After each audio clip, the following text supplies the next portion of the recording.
एक महत्वपूर्ण सवाल है दोस्तों कि क्या भारतीय जनता पार्टी की हालत, जो कि अपने आप को विश्व की सबसे बड़ी राजनीतिक पार्टी बताती है, ऐसी हो गई है कि उसे ढूंढने से पहले तो प्रत्याशी नहीं मिल रहे थे। कभी कांग्रेस पार्टी के, कभी आरजेडी के, कभी किसी और दल से तोड़ तोड़ कर नेता लाने पड़ रहे थे और उन पर दाव लगाना पड़ रहा है, जिससे खुद उनकी पार्टी में न केवल बगावत हो रही है बल्कि लोग नाराज भी हो रहे हैं। स्थानीय नेता तो खुलकर प्रत्याशियों का विरोध कर ही रहे हैं, लेकिन हालत यह हो गई है कि ढूंढ ढूंढ कर लोगों को लाना पड़ रहा है रैली में कि आ जाओ। लेकिन आज जो मैं आपको वीडियो दिखाने जा रहा हूं उस पर मोहर कोई और नहीं लगा रहा है बल्कि बीजेपी के नेता मंच से लगा रहे हैं कि हां, उनकी पार्टी के दिग्गज नेताओं को सुनने वाला कोई बचा ही नहीं है। यहां तक कि जिनको मुख्यमंत्री बनाया था, मुख्यमंत्री बोल रहे होते हैं, ठीक उसी वक्त लोग उस चुनावी सभा को छोड़ छोड़ कर भाग रहे होते हैं। भगवान की कसम दी जा रही है कि रुक जाओ भैया, रुक जाओ, मुख्यमंत्री जी को सुन तो लो। और ये बताया गया है, कहा गया मंच से कि अगर सच्चे हिंदू हो, महादेव की कसम है, रुक जाओ। नमस्कार, मैं हूं प्राज्वल गौतम और आप देख रहे हैं टाइम्स एक्सप्रेस। वैसे तो सभी को पता है कि बिहार से लेकर राजस्थान और अलग अलग राज्यों में बीजेपी का कितना आंधी तूफान और जलजला देखने को मिल रहा है। हाँ, ये बार बार जब जब पूछो तो कह देते हैं मोदी जी, मोदी जी, मोदी जी। लेकिन हालत ये हो गई है कि इनको सुनने के लिए कोई तैयार नहीं है और ये सबूत के साथ दिखाने जा रहा हूं आज आपको। पहले ये वीडियो देख लीजिए, उसके बाद आप यकीन मान जाएंगे कि जो तंबू बंबू खाली नजर आते हैं बीजेपी की चुनावी सभा में, वो क्यों होते हैं। पहले देखिए वीडियो। काम किया या काम देख सकते हैं। एक सेकंड सर, एक सेकंड। भोले बाबा की कसम है, अगर 5 मिनट नहीं बैठे रहे कोई भी जाए, लौट के आओ। महादेव बाबा की सौगंध है, लौट के आओ सब, बैठो 5 मिनट। भोले बाबा की सौगंध है, अगर जरा भी तुम हिंदू हो तो लौट के आओ। भोले बाबा की सौगंध है, रोको मोड़ो इन्हें, बैठो यहाँ, बैठो। तो दरअसल ये इनको पहचान ही लिया होगा जो मंच पर खड़े थे। ये हैं राजस्थान के मुख्यमंत्री भजनलाल शर्मा।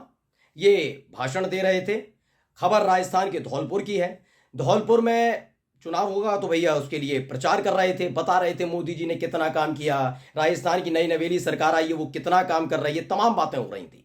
लेकिन इसी बीच देखा कि बहुत सारे लोग चुनावी सभा छोड़ छोड़ कर जाने लगे। इस पर एक व्यक्ति मंच से ही कहते हैं, क्या कहते हैं आपने सुन ही लिया। इसमें कहा कि महादेव की सौगंध है, हिंदू हो तो बैठ जाओ, गिड़गिड़ाने लगे। दरअसल अतुल नौदे हैं और पाटिल, इनका ये कांग्रेस के शायद नेता है, जो भी हैं, इंडिया का परिवार लिखते हैं अपने आप को, लिखते हैं धौलपुर राजस्थान। भजनलाल शर्मा के वादों पर भरोसा न कर जनता उठकर जाने लगी। मंच से आह्वान हुआ, महादेव की सौगंध, हिंदू हो तो बैठ जाओ, कसम देकर रोका जा रहा है, मीडिया कह रही है लहर है।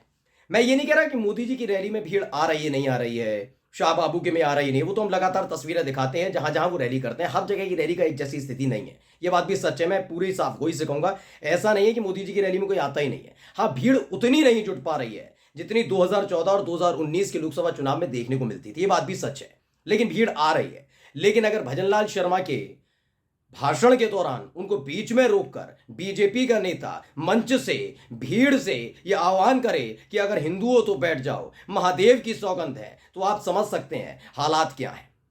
दरअसल ये पहली दफा तो है नहीं जब भजनलाल शर्मा का ऐसा वीडियो नजर आया हो। आपने देखा भी, जब भजनलाल शर्मा को रोककर किसी व्यक्ति ने कसम देनी शुरू की जनता को कि महादेव की कसम, भगवान की कसम, बैठ जाओ, बैठ जाओ, सुनकर जाओ पूरा भाषण।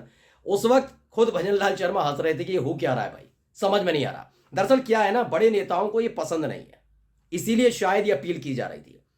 भजनलाल शर्मा पहुंचे, मुख्यमंत्री हैं, उनको नाराज ना हो जाए इसलिए वहां की जनता से वहां जो बीजेपी के नेता है वो अपील करने लगे। पहले तो अपील की, वो समझ गए सुनने के लिए तैयार नहीं, सुन रहे होते तो इसलिए हिंदू होने का हवाला दिया, महादेव की कसम दी गई, भगवान की कसम दी गई कि रुक जाइए। सोचिए, इस देश के अंदर ये हालात पैदा हुए कि पहले आप हिंदू मुस्लिम करते रहे, चुनाव आयोग ने मना किया है कि आप धार्मिक नारे नहीं देंगे, धार्मिक भाषण नहीं देंगे, हिंदू मुसलमान नहीं करेंगे, और ना ही हिंदू देवी देवता या फिर किसी भी अपने धर्म के देवी देवता या भगवानों का या खुदा अल्लाह का जिक्र नहीं करेंगे। उसके बावजूद भी बीजेपी के मंच पर लगातार राम मंदिर का जिक्र किया जा रहा है। हाल ही में मैंने भी देखा था, आपको मालूम होगा, मोदी कैबिनेट में मंत्री रह चुके हैं राज्यवर्धन सिंह राठौर, उनका भी एक वीडियो सामने आया था जिसमें वो राम मंदिर के नाम पर वोट मांग रहे थे। वो बात अलग है, चुनाव आयोग को कोई फर्क नहीं पड़ता। हाँ, कांग्रेस या विपक्ष का नेता नहीं मांगेगा, बीजेपी के नेताओं को खुली छूट है। लेकिन इन सब के बीच हालत क्या हो गई है, उसी भगवान की, उन्हीं भगवान जी की कसम दे दे के लोगों को रोका जा रहा है, हिंदुओं को रोका जा रहा है कि भाई हिंदू हो तो बैठ जाओ, सच्चे हिंदू हो तो बैठ जाओ। खबर सिर्फ इतनी नहीं है, दरअसल भजनलाल शर्मा यहां तो गए थे धौलपुर के साथ साथ भरतपुर में भी उन्होंने रैली की और वहां भी पोल पट्टी खुल गई। वहां पोल पट्टी खुली कि लोग आना नहीं चाह रहे थे, अलग अलग जगह से लोगों को लाया गया, कहा गया कि पैसे मिलेंगे, बकायदा कई ठेकेदार तय किए गए कि आपकी जिम्मेदारी इतनी भीड़ लाइए, आपकी जिम्मेदारी इतनी भीड़ लाइए, आपकी जिम्मेदारी इतनी भीड़ लाइए। मैं नहीं कह रहा हूं, पहले सुन लीजिए आप। कहाँ कहीं तो थे? 4 तक कहीं वो हुआ तो गए। अच्छा और 4 रुपए मिल रहे। अच्छा 10 आदमी लगा। 10 आदमी। हाँ। तो फिर पैसा दे ना दिए? ना दिया साहब बताए। कहाँ नाम है तेरो? रोहतास। कहाँ को रहने वालो है? हमारे को क्यों? को ठेकेदार क्या कहाँ से लाया तुम्हें? लक्ष्मण मंदिर क्या क्या लाया था? झंडा फहराना। हाँ। अच्छा कितने पैसे मिल रहे थे? कितने पैसे? फिर दिए नहीं पैसे? नहीं दिए। भाग गए? क्या कहाँ का रहने वाला है तू? क्या नाम है? यहाँ क्यों आया था? मजदूरी करने। फिर पैसे नहीं दिए, भाग गया। क्या क्या क्या लाए थे आपको? वो रहे थे झंडी को दिखा देना। कितने पैसे मिलेंगे? 4 रुपए। फिर आप दिए पैसे? नहीं दिए। कौन लेके आया था तुम्हें? ठेकेदार लेके आया था। जानते हो ठेकेदार को? जानते हो आप? नंबर है भाई भाई के पास। हैं? आए क्यों यहाँ पे? काम करने आए। काम करने। फिर आप रैली में झंडी दिखाई दी? झंडी ला के लेके आए। क्या कह रहे? क्या बोले थे? ला के लेके आए। 4 रुपए मिलेगा। अच्छा फिर अब पैसे नहीं दिए? तो कोई राजस्थान का रण नाम से एक कोई भी चैनल है, उन्होंने इन लोगों का बयान भी लिया। इसमें बताया गया कि रोड शो करने आए थे भजनलाल शर्मा, भरतपुर में कर रहे थे। इस दौरान उन्हें लोग नहीं मिले तो टोपियां बांटी गई और साथ में पैसे का भी वादा किया गया कि जैसे ही रोड शो पूरा होगा उसके फौरन बाद ही आपको आपकी दिहाड़ी दे दी जाएगी, पैसा दे दिया जाएगा। लेकिन अब ये लोग नाराज क्यों जाए? अभी आपने सुना ना, ये सारे के सारे लोग इसलिए नाराज हैं कि रैली तो हो गई, रोड शो तो हो गया, लेकिन उसके बाद वो ठेकेदार नहीं मिल रहा है जिसने पैसे का लालच देके इस भीड़ को इकट्ठा किया था। मैं फिर कह रहा हूं, आपसे फिर दोहराना चाहूंगा दोस्तों की बात, मोदी जी की रैली की नहीं कर रहा हूं, मैं अमित शाह जी की रैली की नहीं कर रहा हूं, मैं भजनलाल शर्मा एकमात्र मुख्यमंत्री की बात कर रहा हूं कि उनकी रैली चाहे वो धौलपुर में हो तो लोगों को कसम देकर रोका जाता है, भरतपुर में हो तो ठेके पर लोग खड़े करते हैं कि भाई हम लेकर आएंगे इतनी भीड़, पैसे देने का वादा किया जाता है, लोगों में नाराजगी। दरअसल रवि धनखड़ है, उन्होंने इसे ट्वीट किया और लिखा, आज भरतपुर में हुए राजस्थान के मुख्यमंत्री भजनलाल शर्मा के रोड शो की हकीकत बताते हुए मजदूर रैली और रोड शो के लिए आदमी ढूंढने से भी नहीं मिल रहे भाजपा के लिए। अब ये मिल रहे नहीं मिल रहे तो मैं नहीं कहूंगा, लेकिन सामने जो खबर है वो मैं आपको बता रहा हूं। देखिए किस तरह के हालात पैदा हो गए कि जहां भी जा रहे हैं भजनलाल शर्मा उनको सुनने के लिए कोई आ नहीं रहा, और यही एक वजह है जिसके चलते कभी भगवान की कसम, कभी लोगों को ठेके पर लाना। दरअसल ये हुआ क्यों है? राजस्थान का जिक्र मैं जब जब करता हूं और आपको बताता हूं कि एक कद्दावर नेता के कद को काट कर, छोटा करके, बोना करके, एक ऐसे व्यक्ति जिसने पहली बार विधायकी जीती हो, जो पहली बार विधायक बने हो, जो सीधे तौर पर आप संगठन में कितना काम करते कितना नहीं काम करते अलग बात है, राजनीति एक अलग बात है और सत्ता चलाना एक अलग बात होती है। आप एक अच्छे वक्ता हो सकते हैं, आप संगठन बहुत अच्छा चला सकते हैं, आप पार्टी बहुत अच्छा चला सकते हैं, लेकिन पार्टी चलाना एक अलग चीज होती है। ये दोनों चीजें अलग हैं। जरूरी नहीं है कि जो संगठन अच्छा चलाता हो वो अच्छा प्रधानमंत्री या मुख्यमंत्री बने या अच्छा सांसद, अच्छा विधायक बने। ये ध्यान रखिएगा, ये अलग अलग चीजें हैं सारी।